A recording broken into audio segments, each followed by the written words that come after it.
De artistas lendários a espectadores desavisados, muitos pagaram o preço máximo por se aproximarem demais do selvagem. Neste documentário arrepiante, mergulhamos nas histórias reais e aterrorizantes daqueles que foram tragicamente consumidos pelas próprias feras que tentaram dominar. Esta é a linha tênue entre a ilusão e o instinto, e quando ela se rompe, é a natureza que assume o controle. Número 1. O rugido de Lion Village. O dia 27 de novembro de 2016 amanheceu como qualquer outro, mas, para os visitantes de Lion Village, aquela noite prometia algo especial. Localizado nos arredores de Alexandria, no Egito, o parque era um dos destinos mais procurados por famílias, turistas e entusiastas da vida selvagem. Atraídos pela promessa de espetáculos eletrizantes, todos ansiavam por uma experiência inesquecível. O local fervilhava de expectativa. As arquibancadas estavam lotadas. Pais seguravam seus filhos no colo, casais trocavam sorrisos empolgados, enquanto grupos de amigos disputavam os melhores ângulos para capturar cada detalhe do que estava prestes a acontecer. O ar era tomado pelo burburinho animado da multidão, misturado ao aroma do algodão doce e do feno espalhado pelo chão da arena. Mas, dentre todas as atrações que Lion Village oferecia, havia um nome que se destacava acima de todos os outros: Islan Shahin. Ele não era apenas mais um domador de feras, era uma lenda viva dentro do picadeiro. Durante mais de 13 anos, Islan desafiou os limites entre homem e besta, encarando de frente alguns dos predadores mais ferozes do planeta. Aos 35 anos, havia construído uma carreira impressionante baseada em habilidade, coragem e um profundo entendimento do comportamento dos leões que treinava. Diferente de muitos que confiavam em armas ou proteções adicionais, Islan subia ao palco munido apenas de um bastão de madeira e uma confiança inabalável. Sua simples presença era suficiente para controlar as imponentes feras que o rodeavam. Mas sua trajetória não começou sob os holofotes. Nascido e criado no Egito, Islan deu seus primeiros passos nesse universo longe da plateia, trabalhando nos bastidores como tratador. Ele passou anos cuidando, alimentando e observando os leões antes mesmo de sonhar em enfrentá-los no centro da arena. Sua habilidade natural para compreender os felinos rapidamente chamou atenção, garantindo sua ascensão no mundo dos treinadores. O que o diferenciava era o modo como conduzia suas apresentações. Suas performances eram verdadeiros espetáculos coreografados, onde cada comando, cada olhar, cada movimento era meticulosamente ensaiado. O público assistia fascinado enquanto ele fazia os leões saltarem por aros, subirem em plataformas e rugirem sob seu comando. Os rugidos dos animais se misturavam ao frenesi da multidão, criando uma atmosfera única de tensão e maravilha. "Bom garoto, agora sente-se, sente-se!" Islan guiava os animais com firmeza, enquanto as feras o obedeciam com precisão. Contudo, por trás da grandiosidade do show, havia questionamentos. Embora muitos vissem o espetáculo como uma demonstração de destreza e conexão entre homem e animal, críticos apontavam o que chamavam de uma dura realidade oculta. Lion Village era mais do que um simples parque de entretenimento. Para muitos, era um símbolo de um dilema moral. O local abrigava não apenas leões, mas também tigres, camelos e outros animais exóticos. No entanto, ativistas denunciavam as condições precárias em que muitos desses animais viviam. As jaulas apertadas, a alimentação insuficiente e a rotina estressante eram frequentemente citadas como sinais de maus tratos. Apesar das controvérsias, o público continuava a lotar as arquibancadas noite após noite. A adrenalina, o fascínio pelo perigo e o espetáculo visual eram simplesmente irresistíveis para muitos. Mas naquela noite específica, o espetáculo de Lion Village não terminaria como de costume. O rugido que ecoaria pela arena não seria de admiração, mas de puro terror. Número 2. O olhar de um predador. À medida que o sol se punha no horizonte, tingindo o céu com tons alaranjados e roxos, a atmosfera dentro de Lion Village se tornava cada vez mais eletrizante. A multidão conversava animada, antecipando mais uma noite de espetáculo inesquecível. O ar vibrava com expectativa, intensificado pelo som pulsante da música vinda dos alto-falantes. Tudo estava pronto para mais uma performance impecável. Os refletores se acenderam, banhando a arena em luzes intensas. Os espectadores se inclinavam para a frente, ansiosos para ver Islan Shahin e sua equipe entrarem no ringue. Cada um sabia que testemunharia algo grandioso, O homem e as feras, juntos, em uma dança coreografada de força e domínio. Dessa vez, 3 leões faziam parte do show. 2 deles eram veteranos de palco, treinados por anos para responder aos comandos de Islam com precisão quase mecânica. Mas havia um novo integrante na formação daquela noite. Ele era um leão imponente, de juba escura e porte musculoso, recentemente trazido da África do Sul. Seu tamanho e aparência chamavam atenção, exalando uma força bruta impressionante. Para o público, ele era apenas mais um dos protagonistas do espetáculo. Mas para os treinadores ele ainda era um mistério. Aquele leão já havia mostrado sinais preocupantes antes.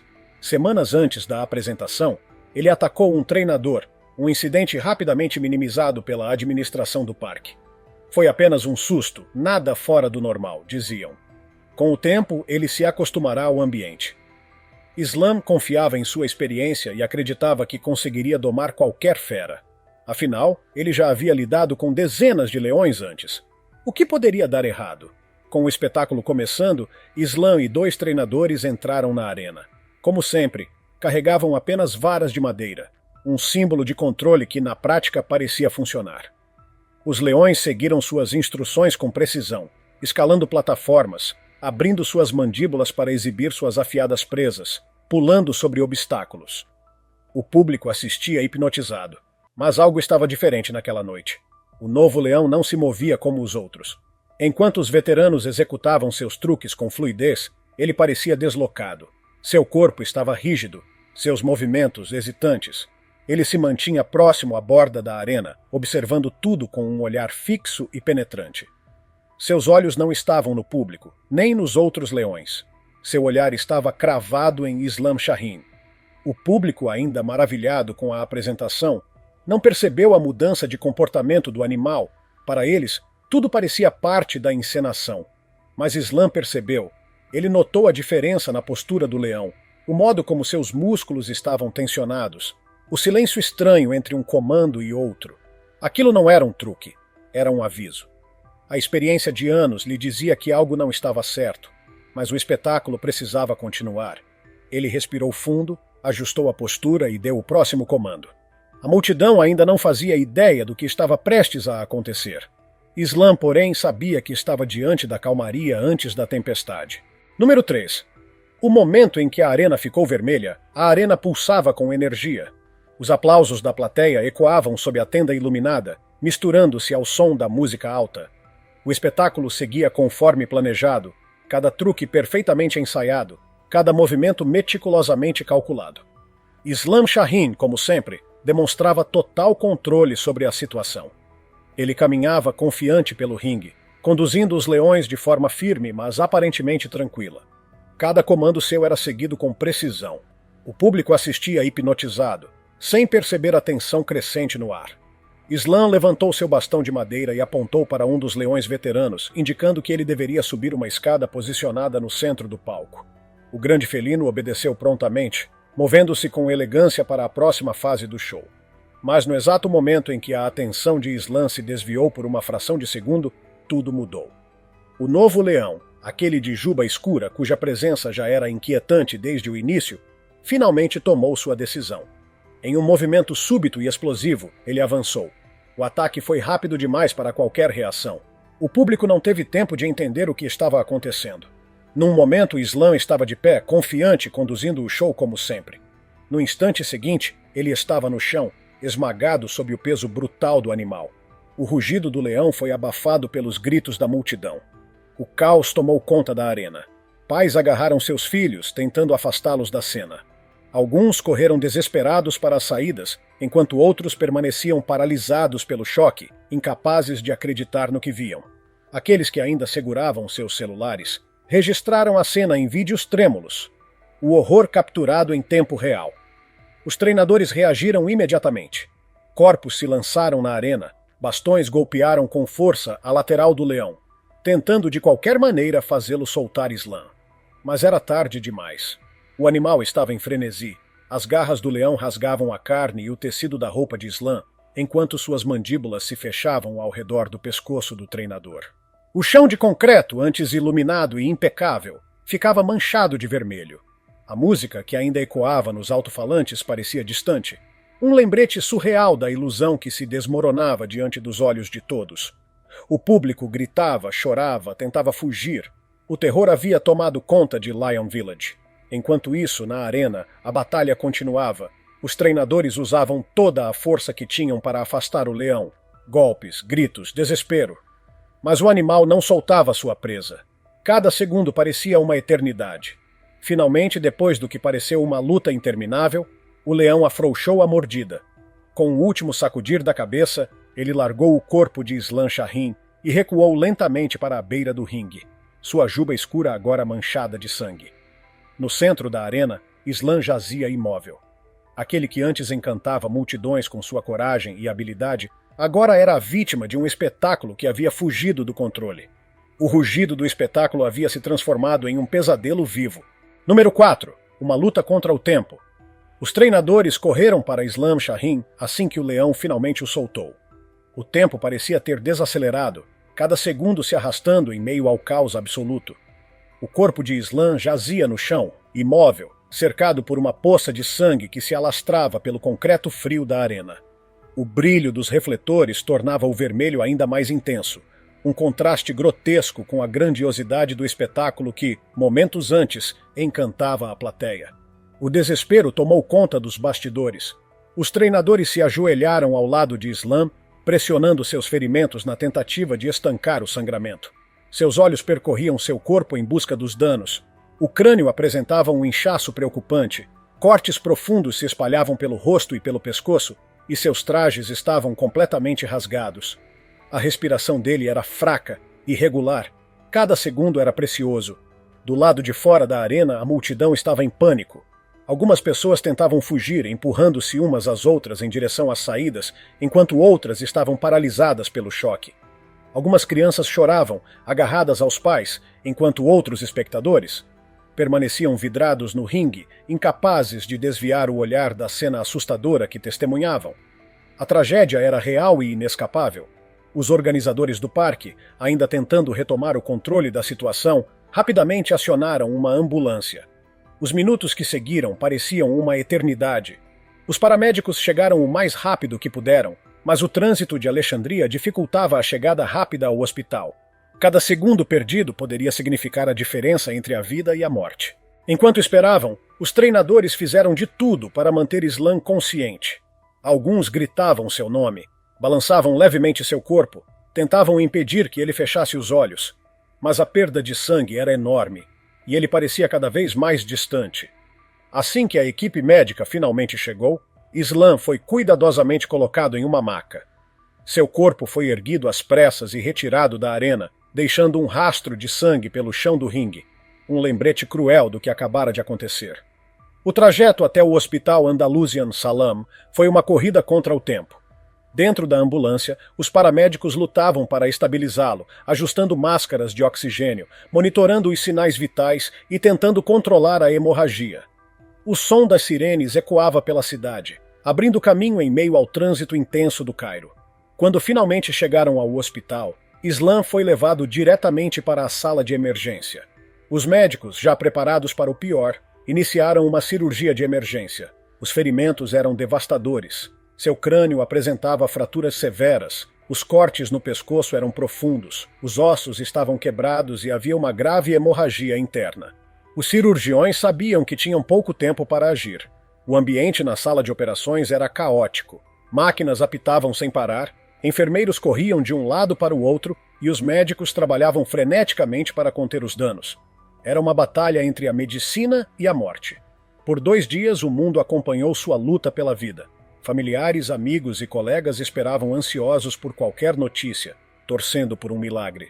Mas apesar dos esforços incansáveis da equipe médica, os ferimentos eram graves demais. No dia 29 de novembro de 2016, Islam Shahin deu seu último suspiro. A notícia de sua morte espalhou-se como um choque pelo Egito e pelo mundo do entretenimento. Durante mais de uma década, ele desafiou o impossível, dançando com o perigo todas as noites. Mas, no final, o selvagem prevaleceu. A arena que antes ecoava com aplausos e rugidos agora estava silenciosa. E no coração de Lion Village, o espetáculo havia terminado da pior maneira possível. Número 5. um chamado trágico para despertar. Nos dias seguintes à tragédia, o mundo do entretenimento foi tomado por uma onda de choque e incredulidade.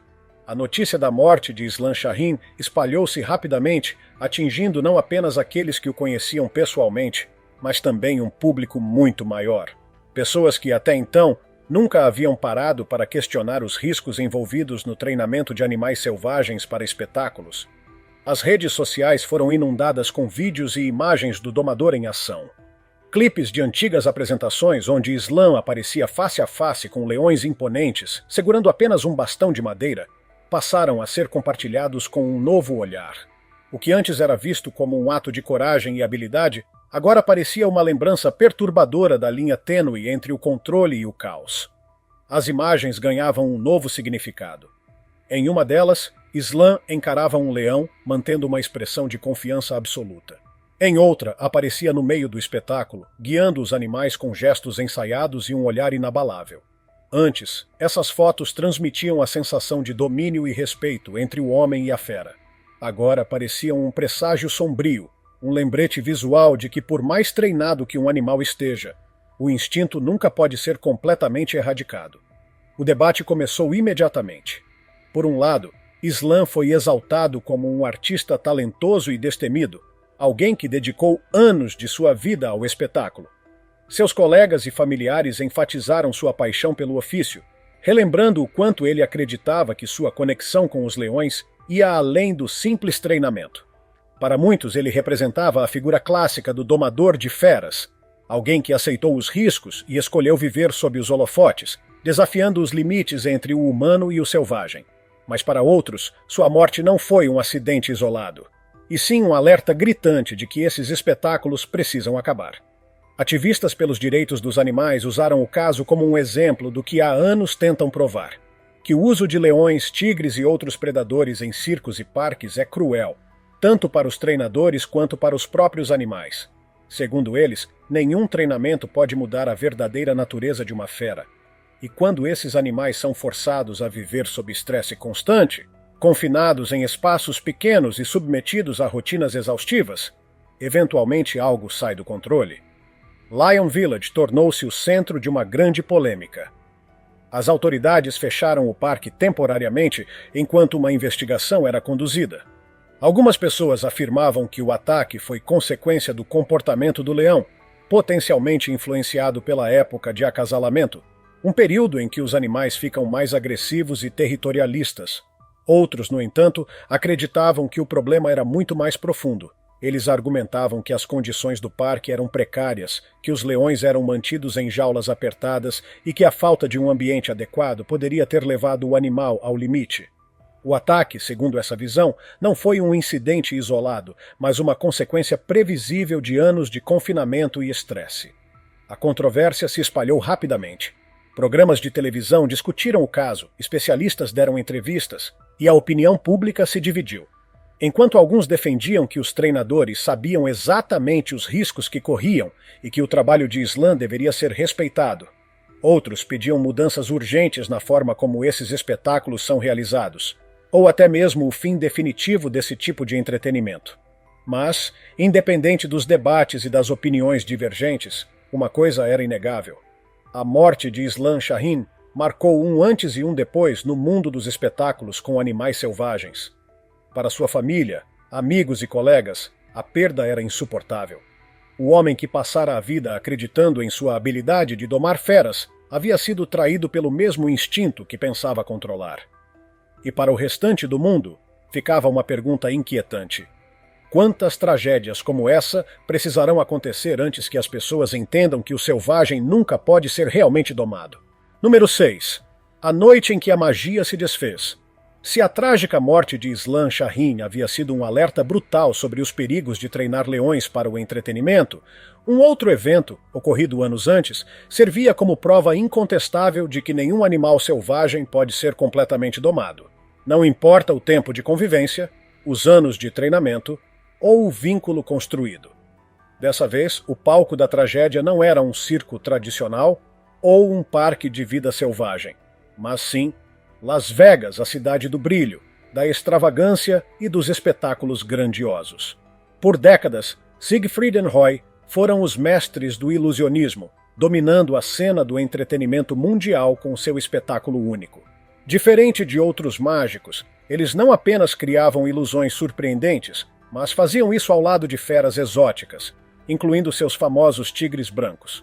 O show era uma mistura perfeita de mistério, beleza e perigo. O público assistia fascinado enquanto os ilusionistas interagiam com esses predadores de maneira aparentemente impecável. Cada truque era meticulosamente ensaiado, cada movimento cuidadosamente calculado para transmitir a ilusão de que o homem havia conseguido domesticar uma das criaturas mais majestosas e mortais do reino animal. E por mais de uma década, essa ilusão se manteve intacta. O espetáculo acontecia no famoso The Mirage, um dos cassinos mais luxuosos de Las Vegas. Todas as noites as arquibancadas estavam lotadas. O público se maravilhava ao ver Siegfried Fischbacher e Roy Horn desafiando o impossível, caminhando lado a lado com animais que na natureza estariam no topo da cadeia alimentar. No centro de tudo havia um tigre especial, Mantecore. Esse tigre branco imponente com mais de 180 quilos era um dos destaques do show.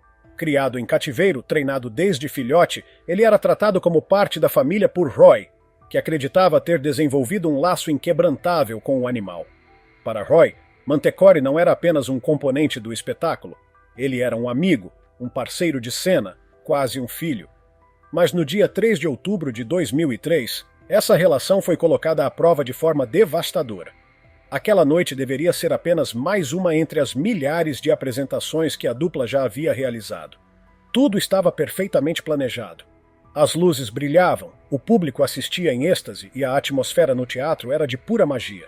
Quando Roy entrou no palco ao lado de Mantecore, não havia nenhum indício de que algo sairia errado. O tigre caminhava ao lado do ilusionista, seguindo seus passos com a disciplina de sempre. O show já estava em andamento e tudo parecia estar sob controle. Mas então, um pequeno detalhe mudou tudo. Em um momento aparentemente trivial, Roy levantou o microfone e deu um comando para que Mantecore dissesse olá ao público. Era um truque simples, repetido inúmeras vezes ao longo dos anos. Mas dessa vez o tigre não obedeceu. Em vez de seguir a ordem, ele agarrou a manga do figurino de Roy com os dentes. Foi um gesto sutil, um pequeno desvio da rotina. Para um espectador desavisado, poderia ter passado despercebido. Mas Roy sabia que algo estava errado. Experiente, ele tentou corrigir o comportamento do animal rapidamente. Com um movimento ensaiado, bateu de leve no focinho do tigre com o microfone, um sinal que costumava usar para redirecionar sua atenção. Normalmente, Mantecore reagiria soltando o tecido e retomando sua posição no palco. Mas naquela noite, o tigre não soltou. Houve um breve momento de silêncio, uma pausa quase imperceptível que carregava consigo um peso imenso. E então, tudo desmoronou. Sem qualquer aviso, Mantecore atacou. Diante de milhares de espectadores, o animal avançou sobre Roy com força brutal, derrubando-o no chão como se fosse um mero objeto. A ilusão de controle que por anos sustentou o espetáculo se desfez em questão de segundos. O teatro, que até então vibrava com energia, ficou paralisado. Por um breve instante, ninguém sabia se aquilo fazia parte do show. Seria um truque, um momento coreografado para surpreender o público? Mas então, o rugido ensurdecedor do tigre cortou o silêncio, seguido por um grito sufocado de Roy. E a plateia entendeu a verdade. O espetáculo havia acabado. A ilusão foi despedaçada. O instinto animal havia emergido, e não havia magia que pudesse contê-lo. Número 7. O ataque de um predador. O teatro, momentos antes repleto de aplausos e fascínio, foi tomado por uma onda de choque absoluto. Os milhares de espectadores não conseguiam acreditar no que estavam vendo. O que deveria ser apenas mais uma noite mágica no The Mirage havia se transformado, num piscar de olhos, em um cenário de puro terror. Mantecore, o tigre branco de mais de 180 quilos, havia derrubado Roy Horn no palco. Sua força era brutal, sua presença imponente. O rugido do animal ecoava pelo teatro, reverberando nas paredes enquanto sua enorme pata prensava Roy contra o chão, imobilizando-o. O público congelou. Por um instante, ainda existia uma pequena dúvida no ar. Seria aquilo parte do espetáculo? Seria apenas mais um dos truques engenhosos de Siegfried e Roy? Uma forma inesperada de criar suspense antes de revelar uma ilusão espetacular? Mas a resposta veio rápida e brutal. Mantecore cravou os dentes no pescoço de Roy. O rugido se misturou ao som de um grito abafado. A realidade atingiu a plateia como um golpe no estômago. Os espectadores começaram a gritar. Alguns se levantaram de seus assentos de forma abrupta, enquanto outros ficaram paralisados, sem saber o que fazer. No chão, Roy tentava lutar contra o peso avassalador do tigre, mas não havia escapatória. O animal não era mais um parceiro de cena. Ele agora era um predador, e Roy, sua presa. A equipe do espetáculo reagiu imediatamente. Os treinadores, que haviam visto de tudo ao longo dos anos, sabiam que essa era uma situação diferente de qualquer outra.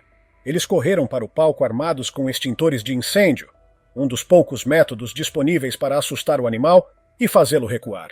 Mas Mantecore não cedeu. O tigre estava em estado de instinto puro, e nada parecia capaz de interromper seu ataque.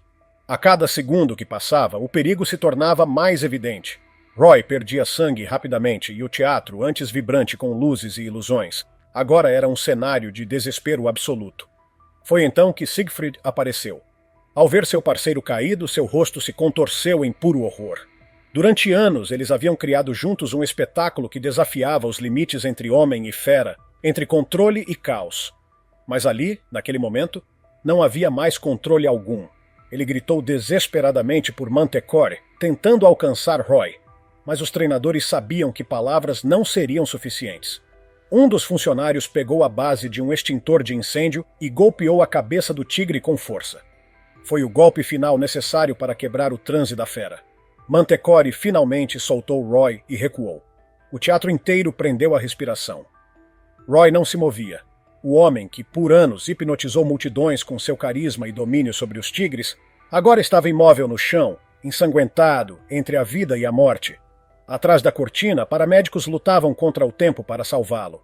E assim, no meio da noite, diante de milhares de testemunhas horrorizadas, o espetáculo de Siegfried and Roy chegou ao fim da pior maneira possível. Número 8. O fim de um espetáculo. O The Mirage, palco de milhares de apresentações grandiosas, estava agora envolto em um silêncio sepulcral. Algumas horas antes, o teatro vibrava com energia, luzes brilhantes e aplausos entusiasmados. Mas agora, aquele mesmo espaço que antes parecia mágico era apenas o cenário de um dos momentos mais trágicos da história do entretenimento. O ataque de Mantecore contra Roy Horn foi devastador. O ilusionista havia sido retirado do palco às pressas, enquanto os paramédicos tentavam desesperadamente salvar sua vida.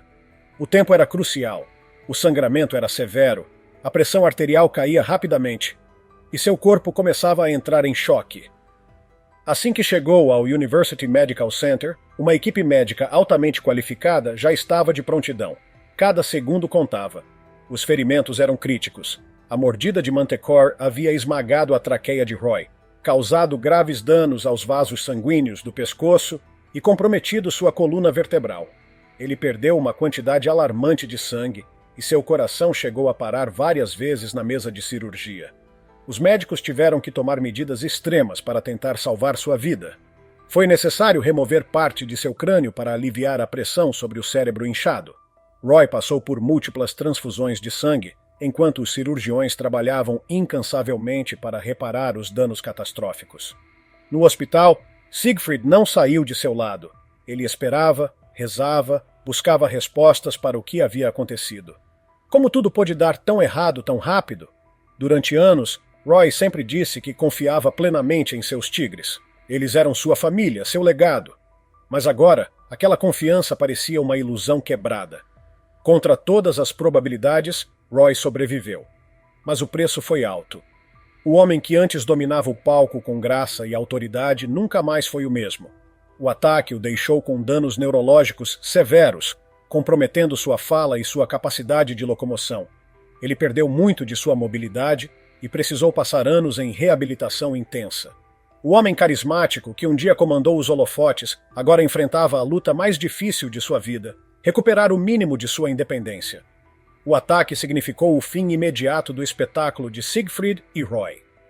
Após 13 anos em cartaz no The Mirage, com um total de aproximadamente 5.000 apresentações, o show mais icônico de Las Vegas chegou a um fim abrupto e trágico.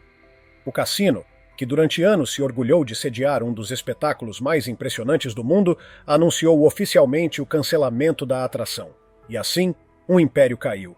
Mesmo diante de tudo o que aconteceu, Roy nunca culpou Manticore. Enquanto muitos esperavam que ele denunciasse o ataque como um ato de agressão, ele insistiu até o fim de sua vida que o tigre não o atacou intencionalmente, mas tentou protegê-lo. Segundo sua versão dos fatos, ele teria sofrido um pequeno derrame no palco, e Manticore, percebendo algo errado, tentou arrastá-lo para um local seguro. Se essa versão era verdadeira ou apenas uma forma de suavizar a narrativa, nunca saberemos. Mas o fato é que nenhuma punição foi imposta ao tigre. Manticore permaneceu sob os cuidados da dupla até sua morte, em 2014. Mas mesmo com essa tentativa de manter a história sob controle, a verdade era inegável para o mundo. O espetáculo era uma farsa. O controle nunca foi real. E naquela noite fatídica de outubro, diante de milhares de testemunhas, a ilusão se despedaçou de uma vez por todas. De Islam Shahin, no Egito, a Alexander Crispin, no México, de Siegfried and Roy, em Las Vegas, a história se repete. Treinadores acreditam ter controle sobre seus animais, mas um único instante é suficiente para provar que o selvagem nunca pode ser completamente domado. O espetáculo vale o risco? Ou é hora de deixar essas ilusões perigosas no passado? Deixe sua opinião nos comentários. Se tiver gostado do vídeo, deixe seu like, comente abaixo o que achou e inscreva-se em nosso canal para acompanhar todas as novidades. Te encontro em um desses vídeos que estão aparecendo agora na sua tela. Cuidem-se, pessoal!